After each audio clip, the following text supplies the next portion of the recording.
Jatni red club पक्षर दुई जन football खेला को अवसरकालीन संबर्धना दी खुदुपुर माँ पाताली ठाकुराणी पीठरे आयोजित संबर्धना सभार सुनील मित्र एवं शुभेन्दु साहू को संबर्धित कर अवसर में दुई वरिष्ठ फुटबल खेला रेड क्लब माध्यम ग्रामांचल और सहरांचल में फुटबल खेला उन्नति कार्य करें संबर्धना सभार रेड क्लब शरत प्रधान अर्जुन बारिक सुमन पट्टनायक प्रमुख उपस्थित रही।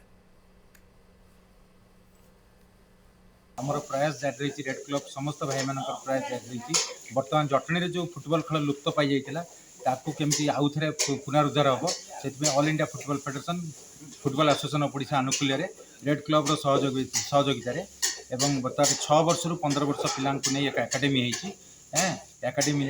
केमती फुटबल खेल जटणी आउ थे उन्नति हम तार प्रयास जारी रही आम सब रेड क्लब जिते मेम्बर अच्छु आमर यहाँ परंपरा जो भाई मैंने आमर रिटायरमेंट नि चाकरी अवसर नि गोटे फेलिटेसन करूँ संबर्धना दि जाए।